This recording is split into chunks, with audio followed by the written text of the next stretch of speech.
ఆ రోజు భగవాన్ శ్రీ సత్య సాయిబాబా గారు ప్రశాంతి నిలయం కట్టి ప్రపంచంలో ఉన్నటువంటి వ్యక్తులు శాంతిని కోరుకుంటూ వస్తే దానికి ఒక కేంద్రంగా పుట్టపర్తిని చేశారు. ఆ శాంతి మనశ్శాంతితో పాటు మరొక శాంతి కూడా ఉంది, శాంతి భద్రత.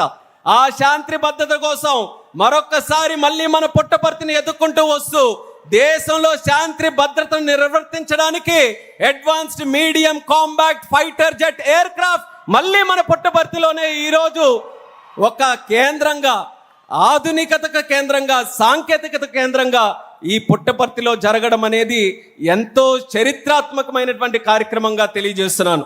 ఎన్నో ప్రాజెక్టులు మనం తీసుకొని వచ్చాం.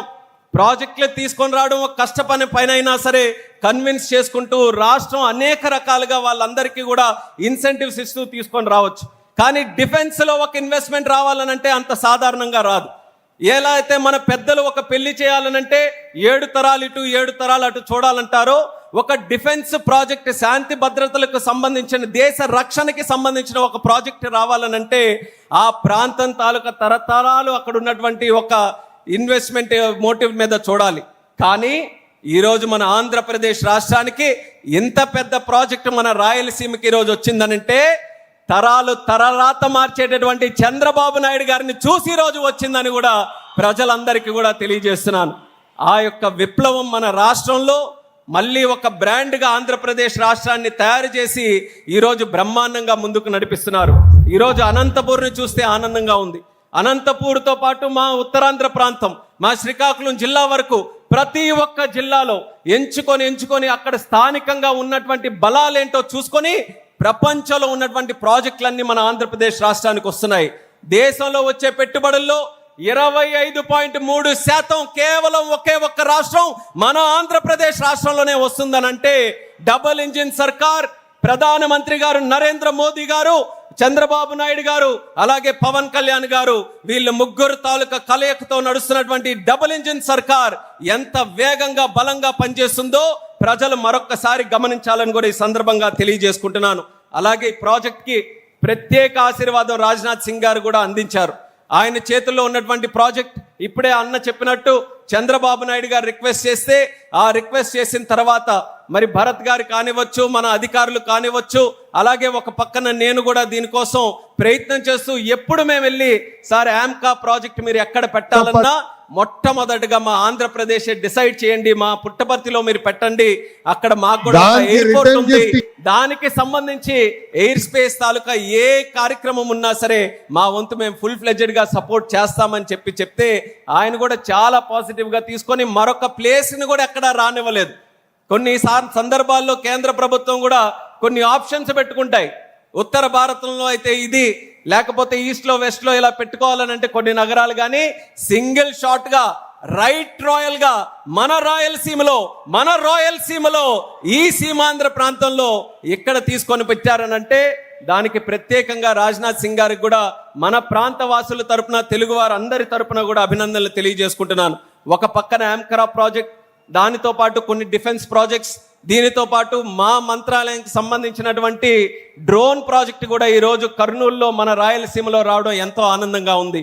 మొట్టమొదటిగా కేంద్ర మంత్రిగా అయిన తర్వాత ఆంధ్రప్రదేశ్ రాష్ట్రంలో ఏదో ఒక కార్యక్రమం మినిస్ట్రీ ఆఫ్ సివిల్ ఏవియేషన్ నుంచి చేయాలని చంద్రబాబు నాయుడు గారితో డిస్కస్ చేస్తే ఆ రోజు డ్రోన్స్ మన భారతదేశానికి, ప్రపంచానికి టెక్నాలజీలో ఫ్యూచర్ డ్రోన్స్, అలాంటి డ్రోన్స్కి మనది క్యాపిటల్ కావాలని చెప్పి ఆ డ్రోన్ సమ్మిట్ని విజయవాడలో మొట్టమొదటిగా మనం ఆర్గనైజ్ చేసుకున్నాం. ఆ రోజు డ్రోన్స్ సంబంధించినటువంటి కంపెనీలన్నీ కూడా వచ్చి వాళ్ళ ప్రాజెక్ట్స్ ఎక్స్ప్లెయిన్ చేస్తే చంద్రబాబు నాయుడు గారు కూడా ఈ ఇండస్ట్రీ మీద విశ్వాసంతో దేశంలో మొట్టమొదటిసారి డ్రోన్ సిటీ ప్రకటించింది కూడా మన ఆంధ్రప్రదేశ్, మన ముఖ్యమంత్రి చంద్రబాబు నాయుడు గారు. అది కూడా ఎక్కడ రావాలనంటే మన కర్నూలులో ఓర్వకల్ నోడ్లో రావాలని చెప్పి ఆ రోజే నిర్ణయం తీసుకున్నారు. ఈరోజు 6 బ్రహ్మాండమైనటువంటి కంపెనీలు డ్రోన్స్కి సంబంధించి కూడా ఇక్కడ వస్తున్నాయి.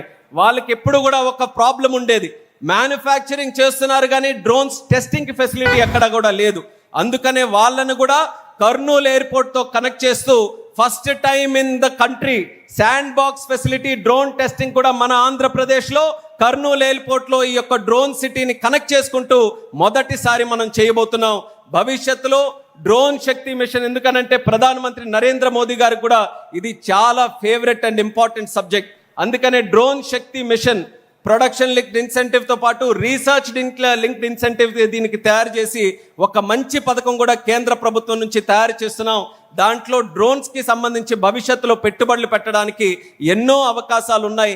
సో ఆ కార్యక్రమం కూడా మా మినిస్ట్రీ దగ్గర నుంచి చేస్తున్నాం. ఈరోజు ఆంధ్రప్రదేశ్ రాష్ట్రం అవకాశాల ఆంధ్రప్రదేశ్గా, పెట్టుబడుల ఆంధ్రప్రదేశ్గా ఈరోజు మారుతున్న సందర్భంలో నాకెంతో గర్వంగా ఉంది.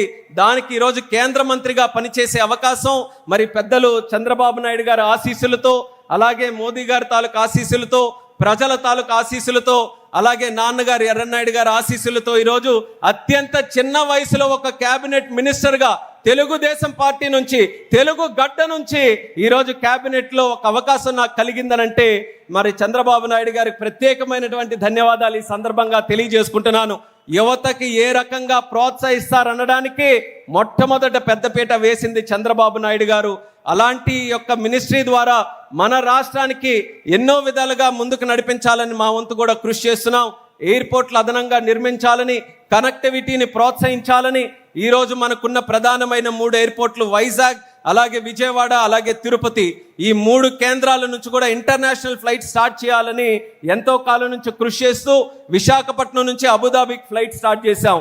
సింగపూర్ చంద్రబాబు నాయుడు గారు వెళ్ళిన తర్వాత తిరిగి వచ్చి ఫోన్ చేసి ఎట్టి పరిస్థితుల్లో విజయవాడ సింగపూర్ స్టార్ట్ చేయాలనంటే 100 రోజుల్లో విజయవాడ నుంచి సింగపూర్ కూడా ఫ్లైట్ వేశాం. రాయలసీమ తిరుపతి కేంద్రంగా ఎంతో కాలం నుంచి ఎదురు చూస్తున్నారు ఇంటర్నేషనల్ కనెక్టివిటీ కావాలని.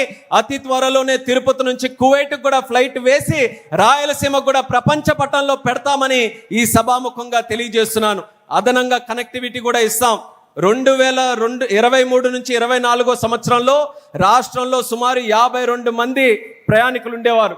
అది మన ప్రభుత్వం వచ్చిన తర్వాత, ఎన్డీఏ ప్రభుత్వం వచ్చిన తర్వాత 24-25లో ఆ 52 కాస్త 59 లక్షల మంది ప్రయాణికులకి తయారు చేశాం.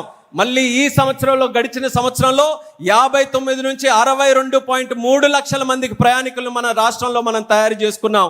అంటే అంచెలంచెలుగా ఎయిర్ ట్రావెలర్స్ కూడా మన రాష్ట్రంలో పెరుగుతున్నారు. మళ్ళీ భవిష్యత్తులో మరింత పెరగడానికి మినిస్ట్రీ ఆఫ్ సివిల్ ఏవియేషన్ నుంచి పూర్తి సహాయ సహకారాలు అందిస్తాం. రాయలసీమకి ప్రత్యేకంగా ఒక వెనుకబడినటువంటి ప్రాంతంగా ఎంతో కాలం నుంచి ఇక్కడ ముద్ర వేశారు, మా ఉత్తరాంధ్రకు కూడా అలాగే ముద్ర వేశారు. కానీ ఈరోజు పెద్ద పెద్ద నగరాలు మనల్ని చూసి అసూయ పడుతున్నాయి. ఎక్కడ గూగుల్ లాంటి ఇన్వెస్ట్మెంట్ శాన్ ఫ్రాన్సిస్కో వదిలి విశాఖపట్నం నది ఒడ్డున, మన బీచ్ ఒడ్డున అక్కడ పెడుతున్నారనంటే మా ఉత్తరాంధ్రకి ఎలా ఇన్వెస్ట్మెంట్స్ తీసుకొని వస్తున్నారన్నదానికి అదొక ఉదాహరణ.